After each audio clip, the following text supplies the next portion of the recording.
This is a statement game for Vandy, straight up. No matter what South Carolina looks like, no matter if they come in, I know the transition with Muschamp, and there's going to be some issues. I think there's some growing pains on the defense. Sky Moore we've talked about it over and over again. That was going to be a huge factor for this defense. The offense, I think, is probably, it's got, if I'm not mistaken, the majority of the guys on that offense, minus maybe 30%. Are all sophomores or less, so it's a very, very young offense for South Carolina. This is going to be Shrimper's opportunity for Vanderbilt to show that they have progressed in the offseason with their passing game and with their ability to do some things on offense. This is one of the worst offenses darn near in the country last year if you go back and look at them statistically.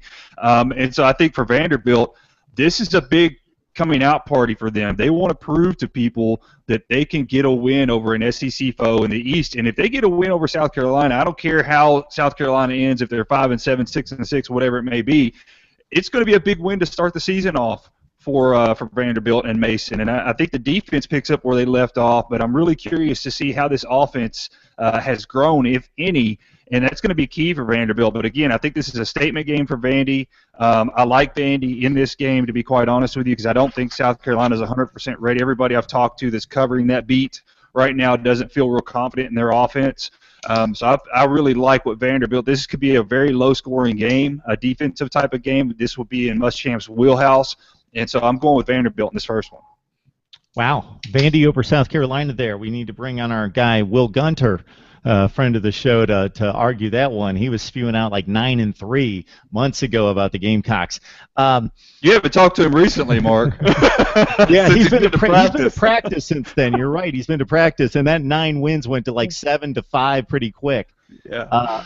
Mike, your thoughts about this situation, because you were the one that I think made the comment a couple weeks ago about the division within the Eastern Division. It's pretty obvious, the 3 versus the 4, and if you want to go to postseason play and you're one of those 4, Kentucky, Mizzou, South Carolina, Vandy, you got to win that little portion of your division and own that to get to postseason play, and it starts right here with the Gamecocks and the Commodores. Yeah, you're exactly right, Mark. And this is a key, just like Chad said, this is a key game for both these teams. Vanderbilt has out-of-conference games against Georgia Tech, who should be much improved this season, and Western Kentucky, who's a Group of 5 conference champion from last year. Carolina, of course, has the out-of-conference game with Clemson and draws Texas A&M out of the West, out of the SEC West, as well as Mississippi State. So for each of these teams to show progress, you got to think Gamecock fans expect Muschamp to win 4 or 5 games, improve on last season, and of course Vanderbilt fans are expecting a better season from Derek Mason than 4 wins last year. He comes in after the 3 years of John Franklin's success there, and Vanderbilt's kind of retrograded. I look at South Carolina, a lot of question marks. I'm still not sold on Will Muschamp, but if you look at them last season, they played Texas A&M to win the score. They played Tennessee within 3, Florida within 3. Of course, they lost to the Citadel, but it was 1 point. And, of course, they played Clemson within 5. And those were the last 5 games. Clemson was only a few scores away from being 6-6 in a bowl last year. I'm sorry, South Carolina was only a few points away from being 6-6 and in a bowl last year. Vanderbilt was not nearly that close. And the big question mark for Vanderbilt is quarterback play. They had absolutely atrocious quarterback play last year. They're going to start Kyle Shermer against the South Carolina defense that should be much improved. I think it will be a little bit more competitive of game, but I think South Carolina wins this on the road as long as some of those deep question marks, coaching staff question marks, don't rear their ugly head. If Muschamp and the coaching staff can get Carolina ready, I think they have the talent to beat Vanderbilt in Nashville.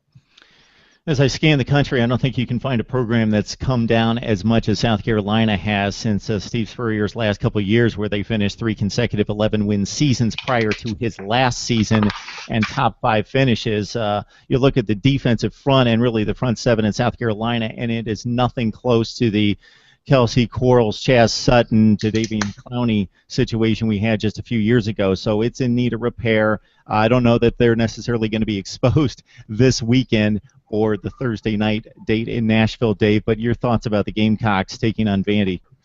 Yeah, speaking about the program, I think you can kind of look at the coaches in this. They're on opposite ends of the spectrum. Derek Mason needs this game much more than Will Muschamp needs this game. Derek Mason's in year 3, and if he wants to turn around the critics or set the critics straight, going into his third year, he needs to win this game. And if Vanderbilt doesn't win this game, it's the same Vanderbilt who will be fighting to stay out of the cellar in the SEC East. Will Muschamp, while this win would be good for him, it's not a must. I think a lot of people know, and you just alluded to it, Mark, the situation South Carolina is in and what Will Muschamp is doing. Yes, he's got recruiting going on the right track. If he wins this game, it's just another little feather in the cap for him early in his South Carolina career that he can look to and maybe build this program a little bit more. But it's going to be really difficult. Probably Brandon McElwain will be the quarterback going in, so they're probably starting a true freshman on the road going in. And on defense, the front seven may be pretty good, but the secondary for South Carolina, will need to be fixed. Leaves a lot to be desired. Rico McWilliams, they look like he will return. He's a starter last year, so he'll kind of anchor that secondary. But plenty of jobs in the secondary still open for Will Muschamp, but that is his strong suit going into the season. Not him and Tavares Robinson with the secondary. But I still don't know if that South Carolina offense is going to do much right away. If they do, if in order to win this game, I think they need to score quick. I think they can surprise Vanderbilt a little bit with, not sure what the offense is going to look like under Will Muschamp and Kurt Roper coming in. I think it's going to look different than what we saw at Florida. Muschamp can't expect to win many games with playing inside of a box, so he needs to spread this offense out, do much different than he did at Florida.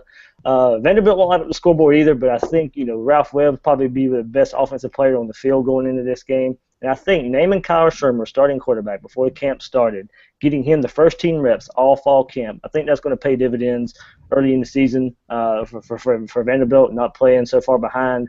We're trying to figure out quarterback depth and anything anymore. So I think naming Kyle Shermer and started early, and Ralph Webb. We know, and when's the time you could look at comparing Vanderbilt and South Carolina? Vanderbilt has more star power. Derek Mason, I think a lot of people are going to probably look at as a better coach right now than Will Muschamp. Zach Cunningham, one of the better linebackers in the SEC. Ralph Webb, one of the better running backs in the SEC. So I think star power coaches right now.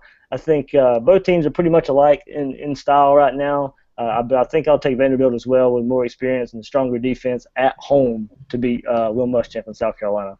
I thought I was going to be the outlier here because if you look at South Carolina personnel, you can see individuals that are star players or impact players. Let's not call them star players, impact players at different levels on both sides of the football, but they do not have a positional unit that you would give a plus to in the SEC. Every unit's thin. The wide receivers, nobody can name a wide receiver. They're all unproven. Pharaoh Cooper's off to the NFL. Will Muschamp called out David Williams this spring in regards to his work ethic as he's trying to hold off E.J. Turner for the starting spot at running back, but those are the only two guys that they have, and neither one of them have done much of anything in the SEC, speaking of David Williams in particular. So they have question marks all over the place, and they have, on defense, each level has like two guys that have made plays in the SEC, but then the rest of the guys unproven on each level of the defense. It's a pretty scary depth chart for South Carolina right now.